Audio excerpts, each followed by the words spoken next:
Good morning, everyone. Welcome to our webinar today. There are about 45 people who have signed up. As usual, we will probably not have 45 people. We might have only a few more people joining us. We'll let them in at least for 5 minutes. I'll leave the door unlocked, as it were. My name is Chandrasekhar Balachandran. I'm a geographer. What I would like to do today is to hang on.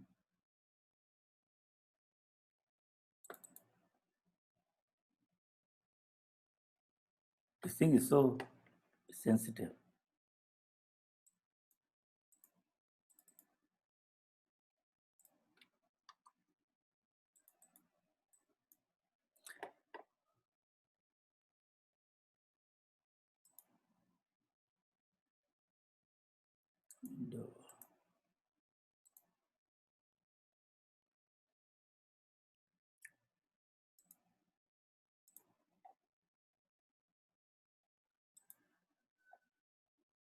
Please give me a moment. Something's slightly off here. I have to fix it properly. One of my windows just froze, so I have to restart PowerPoint. So what I'm going to do before we get to the actual nitty-gritty of today's presentation is to give you some background information on both the content of what we're going to talk about today, as well as the organization for which I work. So let me start off with a brief PowerPoint presentation that basically introduces the things we are going to be talking about today. I work for two organizations, one in India called the Institute of Geographical Studies, and one in the US called Dharani USA, Dharani being one of the Sanskritam words for earth, of course. Let me begin with an acknowledgement of gratitude to my many teachers, my two prominent geography teachers, both of whom have made it possible for me to have this chat with you today.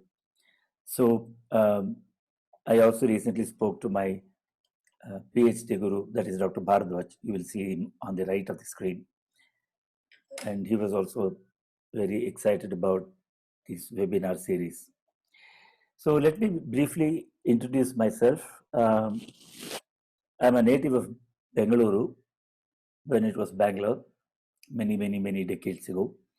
I have a BSc in Chemistry, Botany, Zoology from Bangalore University, Master of Science in Environmental Studies, and a doctorate is in Geography. I lived and studied and taught for a while in the US for about 20 years or so. Then in 2000, I returned to India and set up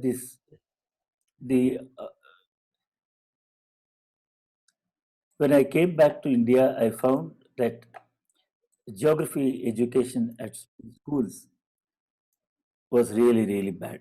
I did not like what I saw. I had a very good geography education despite the textbook. I had a fantastic teacher in school who taught us brilliantly.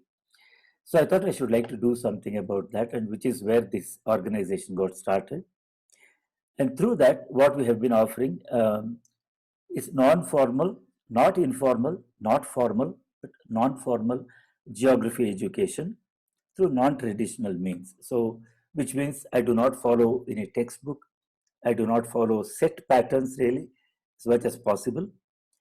And the geography education occurs by topic that I might have chosen or that a child might choose. So that's how it happens. So I generally work with school children, particularly children from age rather standard 7 and above. Any younger than that, I don't know how to teach them. I make them cry. So that's not good.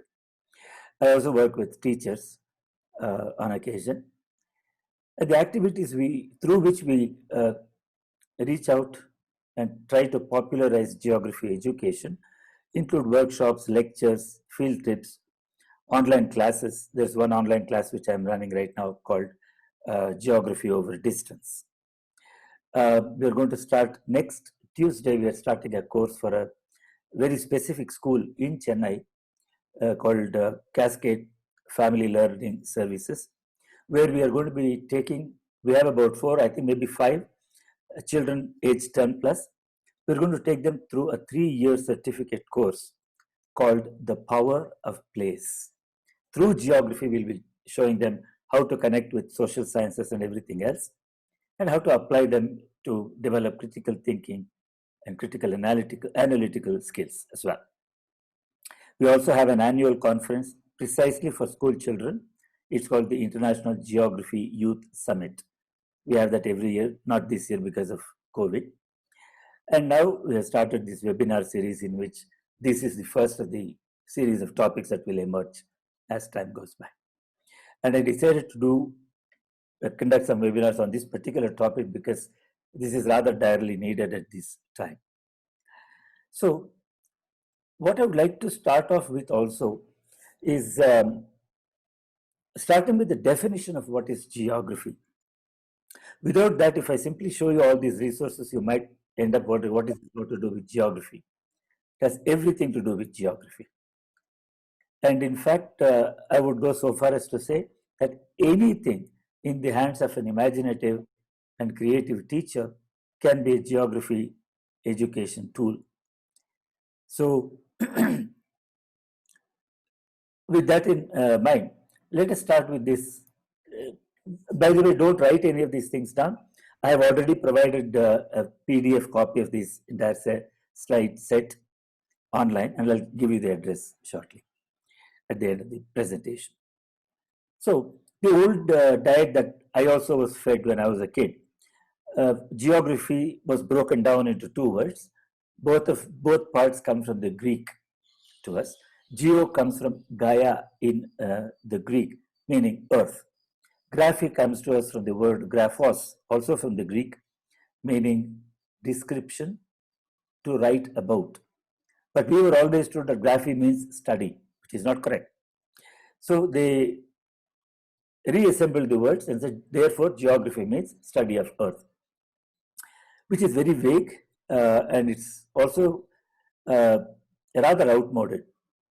So rather, the definition that I use is geography is the study of how things are organized, 1, and 2, connected. So all the geography that fascinates me is geography that shows me how things are connected with each other. In the textbooks, for example, we study about latitudes or longitudes. That's the end of that. Once the chapter is over, we never talk about latitude, longitude again, except we should. We should be talking about latitude and longitude with reference to, I don't know, young IT employees, IT sector employees in Bangalore, and the many urban ailments that they suffer from have a strong connection to longitude. We never talk about that. The rates of depression among this population of IT workers is high. That has a lot to do with longitude. We don't talk about that. Recently, we had Ramzan very early in the summer. As the day lengths were increasing, latitudes and the observance of Ramzan are very intimately tied. We don't talk about that, unfortunately. So, nor do we talk about the architecture of temples and how latitude has connection to them. So that kind of making connections is what is very vital. And if you use the resources that we look at today, with that in mind, then these resources will be really, really useful to you. And the kids whom you teach will get excited about what you're teaching them. And you will also feel much better teaching them. Yeah. So let me begin with what are the concerns of geography? Geographers ask 4 fundamental questions. First question is the question of location, which is the fundamental, the foundation of geographic thinking. Where is something? So then we ask, yeah, okay, this is where it is. Why is it there? So let's take the current example of COVID caused by the virus called coronavirus, the novel coronavirus. So where is that virus? We asked and we found the answer was Wuhan, China. Why was it there? We can answer that question because of the wet markets, the illegal wildlife trade that goes, smuggling that goes on, the cultural practices of people who eat those kinds of animals, and so on. So we can reasonably see why Wuhan, why there. The next question is, so what? Okay, there was a viral outbreak in Wuhan. So what? Well, the consequences we are seeing now. In fact, we're having this webinar because of what happened in Wuhan, ultimately. So then from there, we see how many people were affected in Wuhan and then spreading out from Wuhan throughout the world, how it has spread, and what technology has contributed to this spread of this disease, and how a disease that started out as a localized disease became a pandemic, and it became an epidemic within China, and then when it crossed international boundaries, it's called a pandemic. Now we are in a pandemic. So there is a lot of geography with this, and we will look at some of the resources for this as well. So what? Then the question is, okay, how do we take care of this? What if we say we found that people are moving around and coming into contact with each other, and the virus is spreading through that contact? So what if we stop people from contacting each other? Lockdown. And that's the experiment that's been going on with limited success, but to whatever extent we have been able to save some lives, we have. So these 4 questions, one way in which we could apply these 4 questions to the novel coronavirus and COVID. And we see how we can actually take the story and reorganize the information in such a way that we get a geographic perspective on COVID. And this kind of topical discussions as part of social sciences, as part of geography particularly, I just keep talking about geography. All of this can be used in any of the social sciences. You can look at the economic impacts, you can look at the population impacts, any number of things. Okay. So today we'll be looking at the content we'll be looking at will be only online resources which you can access for free. And so long as you have a good net connection, you should be able to access this. And these are things generally that are that you will have to first access them, check them out before you give access to children, because you have to make sure that it's appropriate for the children whom you're teaching. So that is a note of caution. So very briefly, let me give you the site information where we are going to be spending our time. We'll start off from this site. Again, no need to write. Actually, this information might be useful for you to write down. Yeah. So this is the website of the Institute of Geographical Studies, and this is the email at which you can reach me. Oops.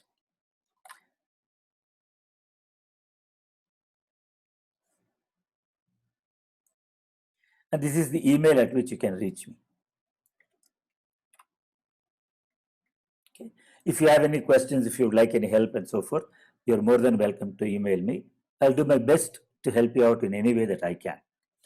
Sometimes I may not be able to respond immediately, so please give me some time to respond, and I will. Okay.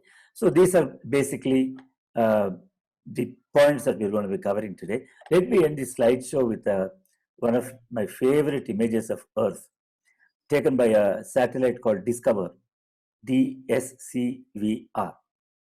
This is stationed between Earth and Sun. It is 1 point something million kilometers away from Earth. And this is the kind of photographs it's been taking. You can see here the southern part of Africa, Madagascar, and a hurricane that's forming in the Atlantic. So these are all freely available images on the NASA website, for which also I've given you a link. Please, this is all openly available to anybody who wants to use it. It's all free. Feel free to download these images. There's a lot you can discuss with each of these images. Okay, with that, let me shut down this so I can save some memory space. Let me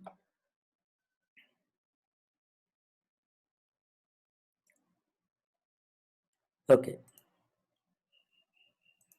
Let me start off with sharing the first screen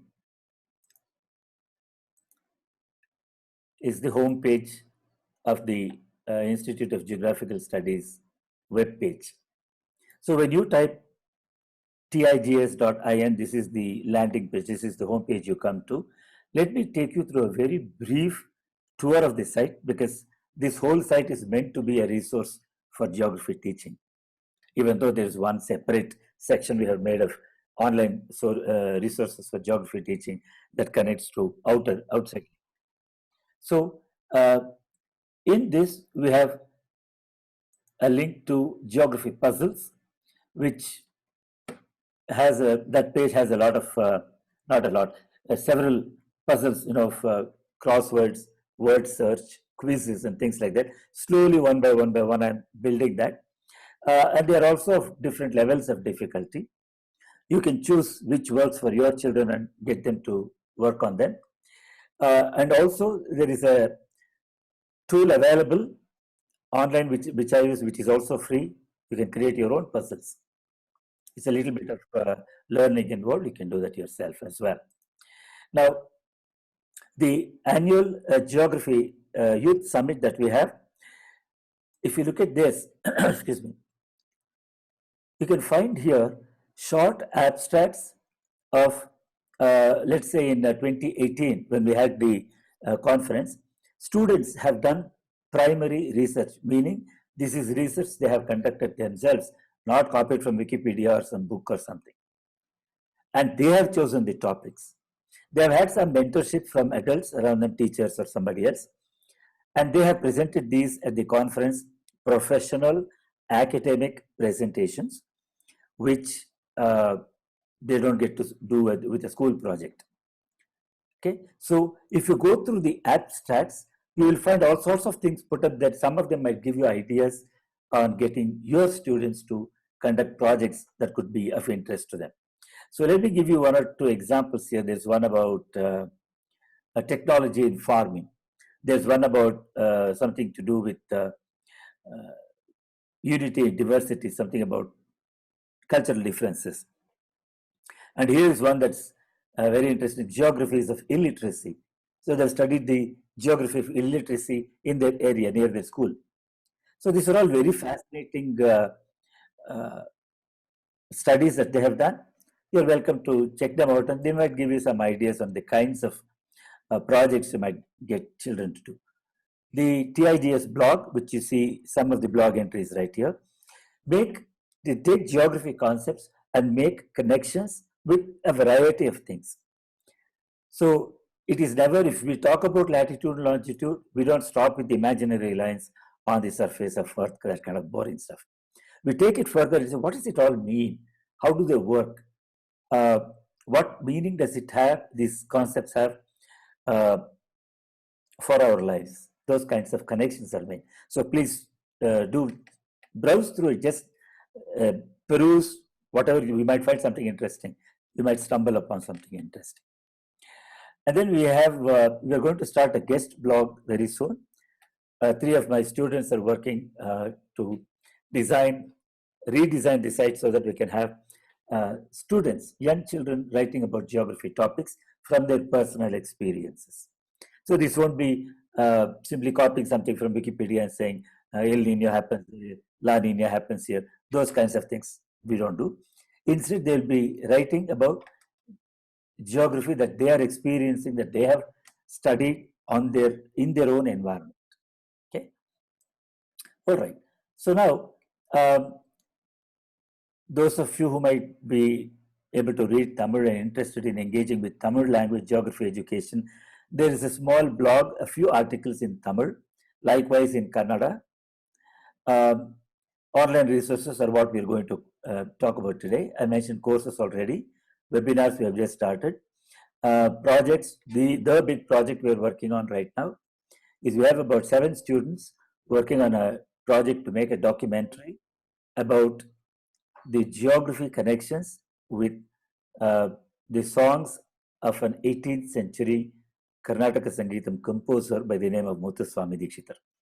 So they're working on that now. They're in the process of scripting the dialogue for the documentary. So that kind of projects are also going on.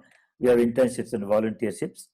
We also have published a book last year containing some 17 or so selected essays from the blog in the form of a book titled Geography Everywhere. It's now also available as an e-book. All the information is available on the website, even on the webinar page that you can find that information. Okay, let me now go on to looking at the online resources. When I click on this, this is the page I would come to. We begin with a certain amount of explanatory text in terms of how this is set up and how to navigate around it. And when we come down here, we see an actual table of information. Here are several tools that you can look for. This search, are you able to read? I hope you're able. Let me just increase the zoom. Okay. Even if you're not able to read the text, please don't bother about it. It's a link you can go and verify anyway. Okay. So in this box, if you type in a search term, it will search the entire table and find all the items that have that term in the text there. Or you can go to any one of these column searches. Just above each column, there's a search box. You can go in there and type in whatever word you're looking for. If that word exists in that column, all the records that have that word will be brought together to the top. So let me show you one example. I'll just type in the let me finish it here. So here I have a brief description of what this item is about, format, and then what are the topics in there so that you can search easily. And there are two more columns. One is the date on which this particular resource was added, so you know how recently it was added. The next column, which is slightly to the right, you can scroll and see it later on, talks about date verified. We verify the link and see if it is working, because internet links keep changing, they sometimes disappear. So these links are not perpetual, they're not perennial, they could change. So here in the format thing, let me type the word video. I want to look at all the video resources here. So it takes a few seconds and you will get a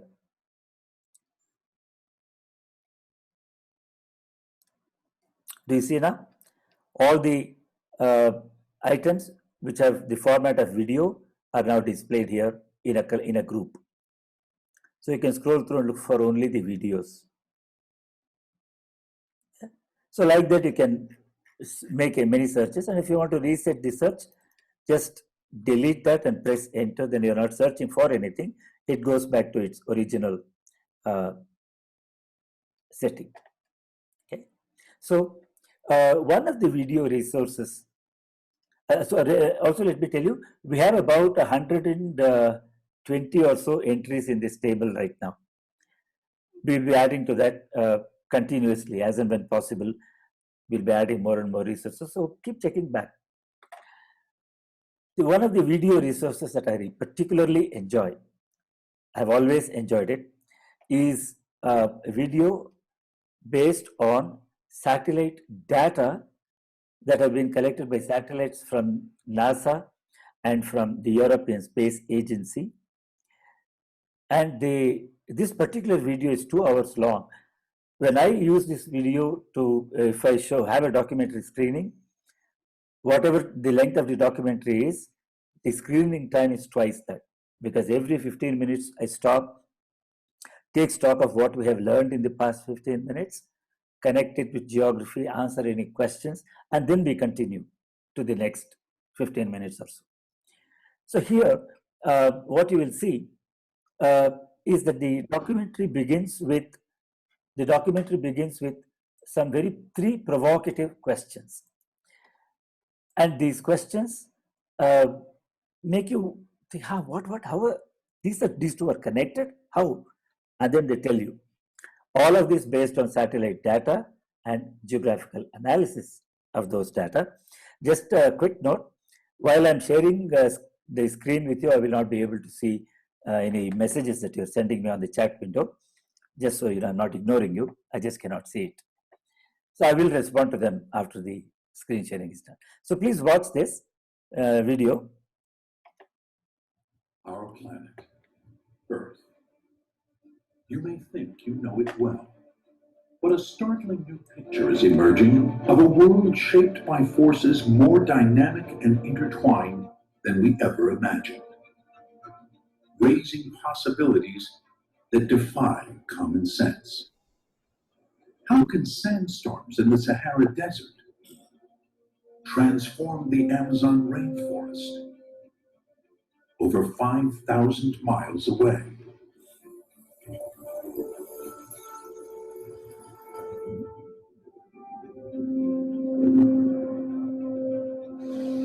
In the frigid ocean beneath Antarctica, how can a vast undersea waterfall 500 times bigger than Niagara Falls lead to a gigantic feeding frenzy near the equator?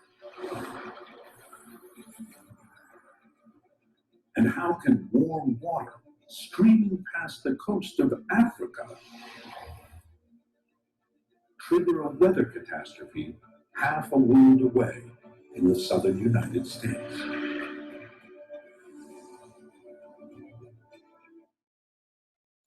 So that is just the beginning. And this is one of the most amazing documentaries I've ever seen. And I highly recommend that you also watch it on your own, take notes, and then share it with children. They'll really enjoy it. Okay, so here is another reason. All of these are listed in the table, by the way. I'm not looking at anything that's not listed in the table. All of these are available in the table. Yeah. All right. So this gives you, I would request all of you to please mute your microphones so the local sounds don't come to the webinar. Thanks. It shows you current information as things are changing at the moment. This is a wonderful tool to look at contrasts among regions on whatever data issue we're looking at, population, economics, society, media, whatever. But it's also a very good tool to ask questions about where do the data come from? Why should we believe these data? How authentic might they be? These are all questions that if we start asking these questions, children start developing critical thinking skills with which they become more critical consumers of information and producers of information. They don't take anything at face value. And that kind of thinking skill is what we get when we teach geography as a discipline and not simply as a subject. What we teach now in schools is geography as a subject. This is the given, you're done, answer 5 questions, get your centum, push off. That's it. Whereas if you study geography or anything as a discipline, it becomes part of your life. Everything in your life, you use the viewpoint of geography to connect with all those things and make sense of the world. With that comes critical thinking skills, critical understanding, critical problem solving skills, and a certain sense of ethic about how to be a better citizen in the world, because all knowledge is potentially both a tool for evil and a tool for good. So how do we get from studying a discipline to actually then say, this is what I will use it for? Okay. Map study is fundamental to geographic study because we have to learn how to use maps. Maps are the communication devices of geography, and rightly, the various syllabi also require some amount of map reading skills and so on of children. Now, knowledge about maps.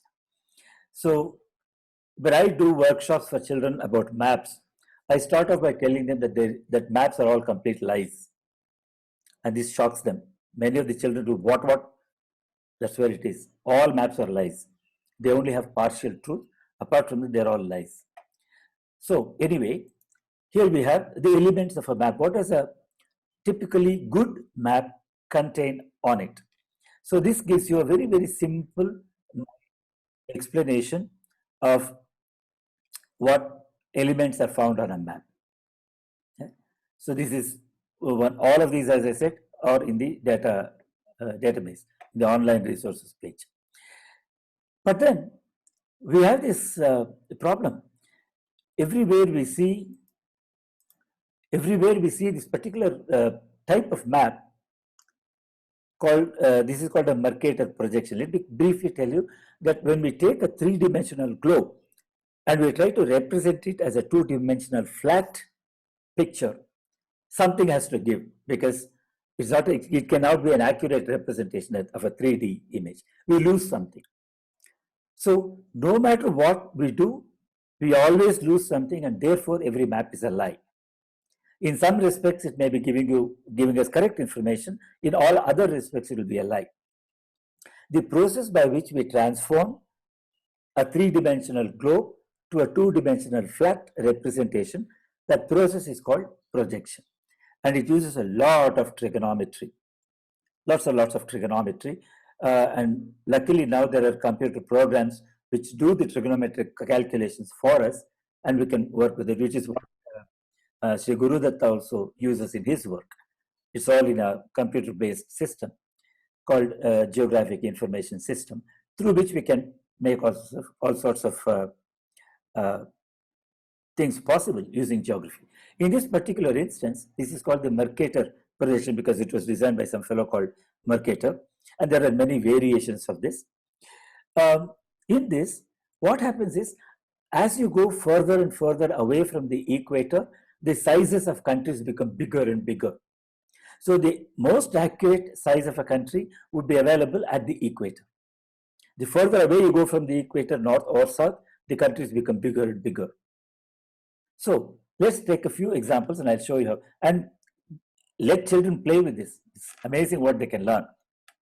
But when they play with it, ask them to ask questions about geography. You ask them questions about geography and get them to answer. That's the first step. The second step is to encourage them to ask geography questions. This is something we never do in classrooms because we have portions to cover. Yeah.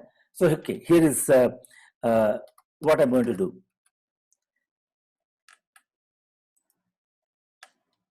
So I selected Greenland. Look at how big it is. Huge, way up in the northern hemisphere. So what I'm going to do now, sorry, hang on. What I'm going to do now is bring Greenland to the equator and see what its actual size is. I'm going to do this deliberately slowly so you can see Greenland shrinking as we approach the equator. So when we come to the equator, this is the actual size of Greenland. And it's always a very interesting thing to compare the size of these countries by putting them inside Africa. We're not comparing countries and countries at the moment, I realize that, Africa being a continent. But this is the true size of Greenland. So here's one way in which this map lies. It exaggerates the sizes of countries the further you go from the equator. So I'm going to clear this and let's try, next one, let's try Russia. Okay, Russia is way up in the north. So if I take it further north, see what happens. See how much bigger it becomes the further north I take it. Instead, if I start bringing it towards the equator, notice what happens. It begins to shrink. And if I bring it to equator and put it on Africa, this is the actual size of Russia. The dimensions don't change. The number of square kilometers and square miles and all that doesn't change. The way it is represented on the map changes. Okay, so this is a very, very useful tool to understand how a projection, in this case, the Mercator projection, distorts the truth of country sizes. Okay, so get your children to play with these things. They love these things anyway. So, but whenever you let a child go online, please be sure to be with the child. And this is an article which brings us to this particular map. It's one of my favorite maps. Here, in this portion, again, you cannot see some of the text here because they're very small. And even if I zoom in, you can't see it, I suspect.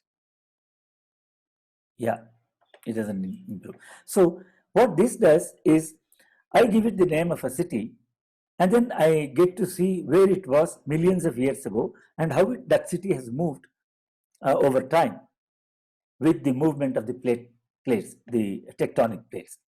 So which city shall we look at? Let's look at Chennai. Chennai, Tamil Nadu, India. And immediately, hang on a second. All right. So immediately we see this dot here that shows Chennai. And then if I go here, and 600 million years ago, this is where Chennai was. And if I go here and say, all right, I want to see where Chennai was 750 million years ago. There are two, because one had looked at Mumbai earlier. So this is Chennai. So like that, I can look at the number of millions of years ago. And if I look at 300 million years ago, where was Chennai? Still way out there, right? So if I then come down to say 90 million years ago, by now the Indian subcontinent has come and bumped into the Asian continental plate. We have Mumbai there and Chennai here. It's beginning to, the Himalayas have started forming already, like that. Or you can take it to various stages of the movement. The first insects, when they arrived on the landscape, where was Chennai at that time? This kind of thing. So it's a very good exercise for children to understand plate tectonics and geological time. Again, the resource by itself will not do anything. It is in your hands to explain to them how to use it. That will then help them understand the process. And this is a very, very nice site by ISRO. They have a site called Bhuvan. This one they have made especially for children. It's called School Bhuvan. And you can do all sorts of things with it. So for example, you can click here and say, show me the map of annual rainfall in India. So this is a fantastic map for us to teach children how to read a map. How are colors used in a map to show gradations of data, so that you can see patterns as you go from the Thar Desert towards Cherrapunji, towards the northeast. What happens to the rainfall? Does it increase, decrease, stay the same? Or if you say, I'll go from Kanyakumari towards Kashmir, to the northern tip of the border of India, what happens to the rainfall patterns? Do they vary with latitude, or do they not in this image? So these kinds of pattern recognition is a very, very useful tool for children to learn. And they'll find maps are actually interesting. Not this, the moment you look at a map right now, even my eyes just glaze over. The textbook maps are really horrible because they're all badly made. So this is a lovely resource that you can use. If you go to population, so if you say, hang on just a second, I'll remove that, I don't want that. So let's go to population and say, I want to look at population density, persons per square kilometer according to the 2011 census. We are coming up on the next census soon, every 10 years. So look at this. By state, the number of persons per square kilometer, and you can zoom in or out of this and look at the data. You can also, this is a very good tool to teach about scale. When we say, for example, the population density in, say, Karnataka is 250 to 500 persons per square kilometers, is that true of every place in Karnataka? Probably not. So what use is this information if it's not true at that level? So at different scales, the information becomes aggregated in different ways. So those kinds of concepts, if children are able to learn, Next time they see a map, they can immediately understand it. And if the map is flawed, they can also understand this map has some problems. Therefore, this is how I should look at this map. Critical skill. Okay. So please be sure to check out School Bhuvan. I cannot recommend this enough. The government of India have done a wonderful job. This has all been financed by each of us. All of us, every time you pay GST, you're paying for this. And you're getting value, excellent value for that money, at least in this part. Then there are all sorts of textual resources also that can be used. So we talk about climate change in our classes in EVS and in geography, but it's very superficial. And even in the superficial way, there are so many important things that are not mentioned at all. One of these being migration caused by climate change as a response to climate change. Here are some articles about some places and why, what kind of migration is involved with climate change. And in fact, here there's an article that talks about where should you move to save yourself from climate change. And these are all excellent case studies with which you can teach children how to read a text critically, take out the salient points of the text, and reassemble them into a very brief narrative. At the same time, you'll also be teaching them the application of all sorts of social science skills, including geography.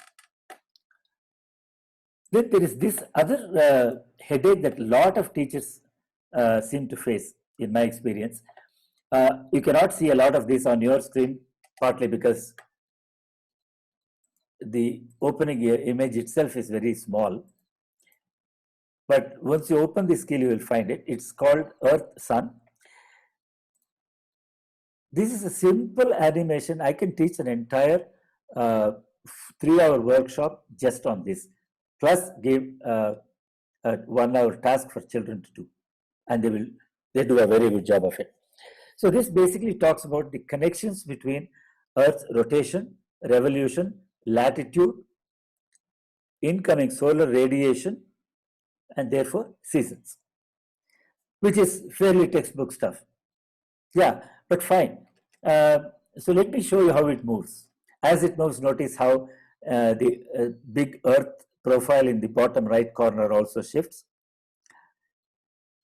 So now it is stopped the June solstice. This was last Sunday, 21st of June.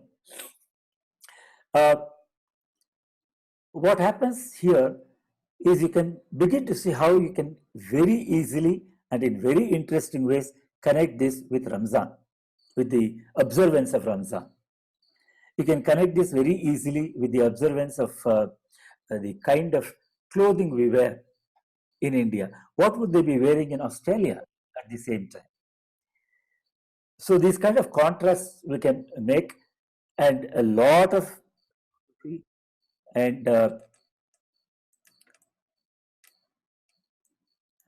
geography and other social sciences can be taught using just this one single animation. Okay, all right. Likewise, there is another animation.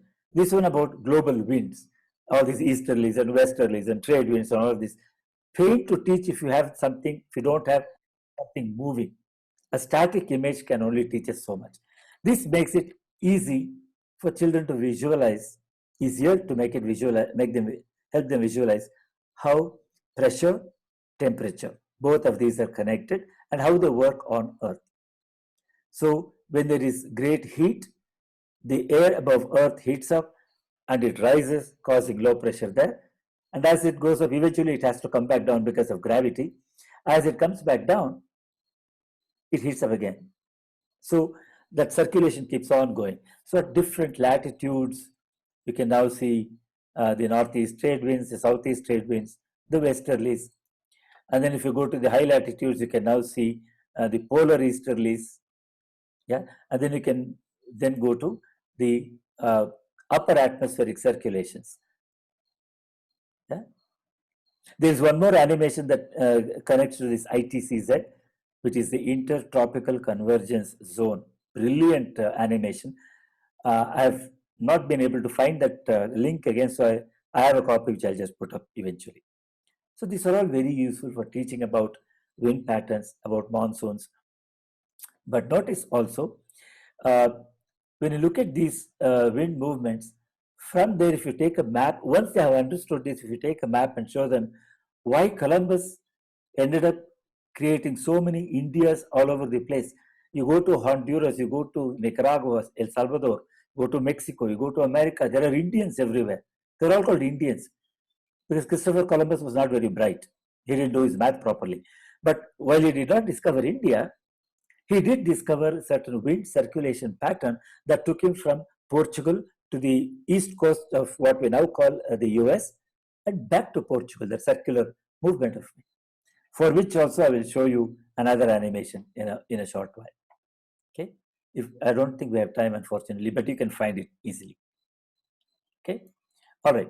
So then I showed you the geography puzzles page, and now let me take you to the current topic of interest. One of the easiest ways to teach geography is to take some current event and apply the 4 questions of geography to that current event and extract the geographic knowledge about that phenomenon. This is very easily obvious. You look at a map of India with all the various places and the number of COVID cases there. The bigger the orange dot, the more the number of COVID cases. And notice right now, as of yesterday, I believe Delhi has overtaken Mumbai in the number of cases. Look at this. You put the cursor on that and it tells you the total number of cases active, total cases recovered, and how many deaths have occurred. Interactive data technique. So here is Chennai and all these other places. So if you look at this, just visually you can see a pattern. So asking children to discern that pattern and then explain why the pattern might be occurring, discern and then describe and then explain why the pattern might be occurring. Conjecture is fine. They will be applying geography very easily, and they do a very good job of it. I have tried this with my students. Yeah. So all manner of data are available on this page. You can manipulate it in so many different ways. Recently there's been a huge concern going on about the heat wave in the Arctic Circle, extraordinarily record-breaking temperatures. So if you want to know about where things are going, here is another resource also listed in the. So here's how the winds are moving. You might not be able to see them on your screen, but you will see that these winds are moving towards Kerala and then towards the northeastern part of India now, carrying enormous amounts of moisture, rainfall, leading to rainfall there. And this is a very, very useful resource, windy.com. Yeah. All right. Let me stop with that. I was hoping to finish my part of it at 11:45. I've gone 3 minutes over my own limit. So the rest of the time I would like to spend answering any questions you might have. So let me just see, there are some messages here.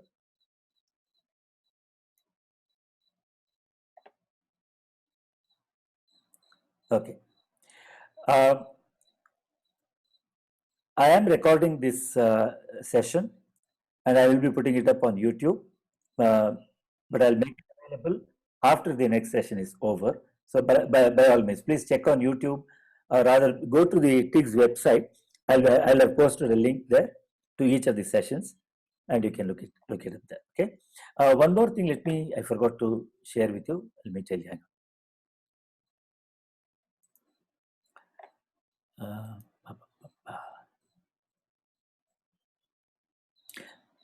I'm going to show you where to find the links that I will eventually put up of these videos as soon as this loads any day now.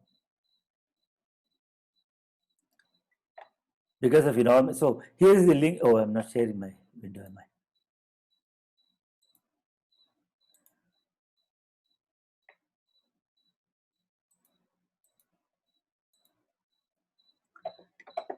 Okay.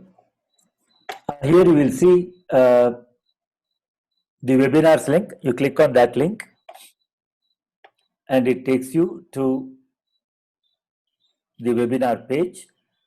And this is the link for these 3 dates, 24, 26, 27, 4 dates, plus 1st July. After the 1st July is done, I'll post the recordings for today. Yesterday's I've posted on YouTube already. Today's I'll be posting later on YouTube, also on 1st July. After that is done, I'll provide links on this page. I'll provide links to each of the day's sessions, because every session there is something different that might come up. So you'll find that. Okay. So this is the page you will see. All the information will be here. And somewhere here I'll provide the links to the to today's recording. Okay. A storybook.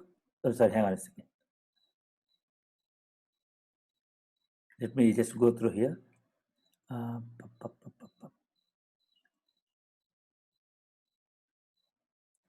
All right. The reason I did not apply full screen is I needed to be able to see some other things here while that was going on. So that's one. Then I'm seeing what else. Can this session be recorded? I've just answered that. Can you suggest a storybook which can be a good introduction to young children on geography? Any storybook at all. If I ask you to write your story and then I give you a condition, you have to write your story, but you have to leave out geography and history from it. You cannot write a story.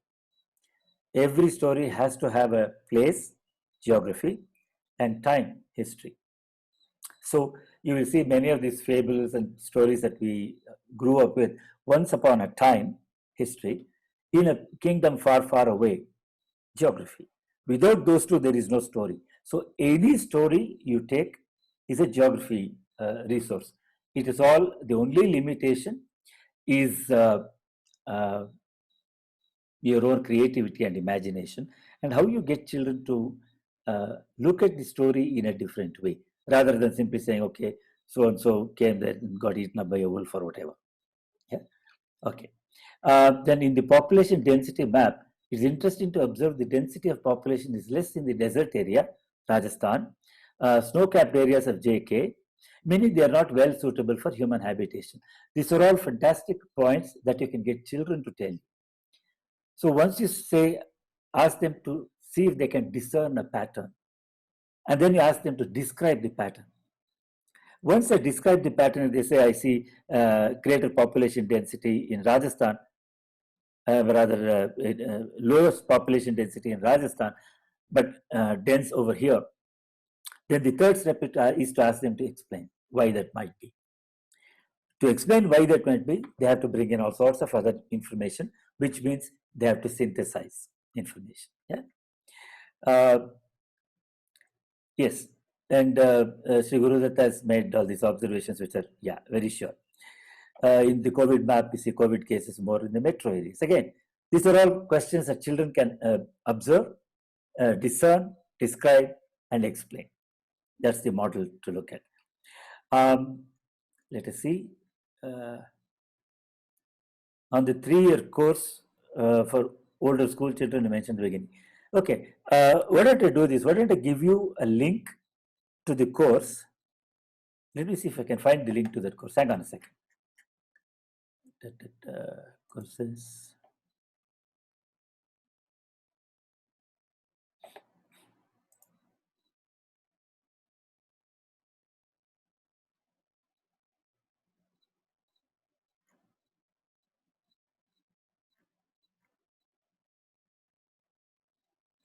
Yeah, I'll give you the link to that page in the chat window. You're welcome to please go and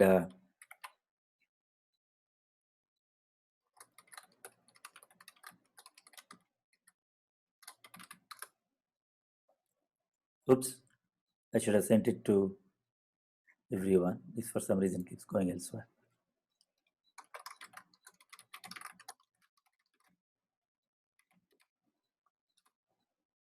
Yeah, so that is the connection to the course. By all means, please to visit that, and if you have any questions, get back to me. All right, elaborate a bit on the 3-year course. Okay. All right, it's a very good request that and this is a request I get I've gotten it every session. Email us the necessary links. I've already given you that one link that you need. That's the reason I'm having this webinar, so that you don't have to go searching all over the place. Just go to the TIGS link and you have a phenomenal amount of resources there. By no means complete, but it's a good place to start. So that's the only link you need, and I've given that link already. I'll give you that link again here also in the chat window, just in case.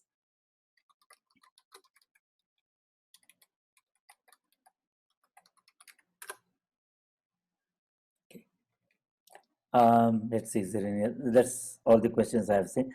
We still have about 4 minutes. If you have any other questions that you would like to ask, feel free to ask, on the microphone or in the text window, either way. Namaskaram, Dr. Bala. Shakti from Chennai. Your mic if you're speaking. Yeah, please go ahead. You did mention about the longitude and the IT employees. If you have enough time to brief on that, please. Sure. The clue to that is, what is the primary reason, what do we primarily use?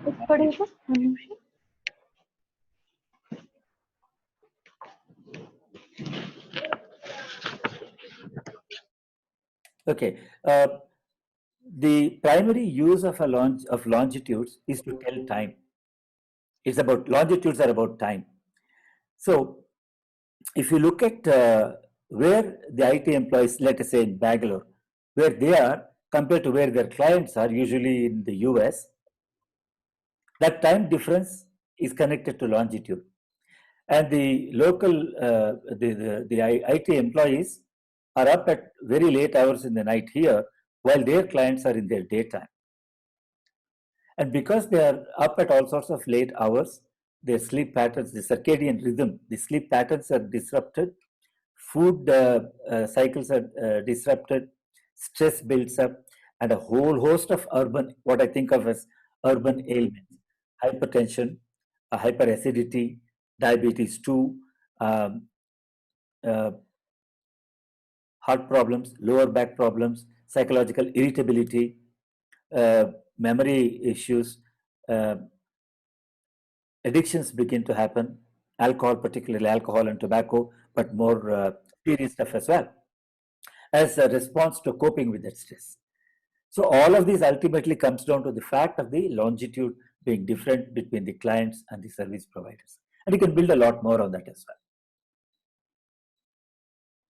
Thank you very much, Dr. Bala. Did that answer your question reasonably? Yes, indeed. I would also like to say, I'm here as a parent of a homeschooling young adult, and also a student of biogeography. I'm a student and also a parent here. I'm going to be a student for life.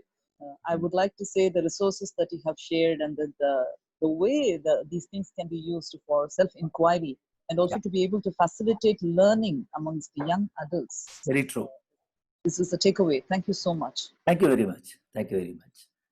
We have time for one more question, if anybody has a question. I see several messages of thanks. Thank you also for joining me and making this possible. If you have any questions, if you need any help at all with your geography teaching work, by all means, please let me know. If I'm able to help you, I will, of course, help you as much as I can. If I'm not able to help you. Sir, this is Gurudatta here. Yes. Thanks for a good session. I just have one single question. That is, there was a section where you showed where Chennai was located about 600 million years ago. Correct. So my question is, how is this referencing done? Because if I have to locate Chennai, I'm talking about the latitude and longitude value. Correct. Now, 600 million years ago, where Chennai is today, the lat long, am I taking that reference and going back 600 million years ago? I don't know. I don't know the answer to that question. It's a very good question. I do not know the answer to that. I don't know the algorithm that they're using. Okay. But I'm guessing it's probably some way of projecting it backwards. There might be some algorithm that takes that back to, it is the continental plates movement. That's the whole point of the interactive. But Shri Gurudatta's question is, how do they know where to place it in the old continent? Because currently we have a certain system of latitudes and longitudes.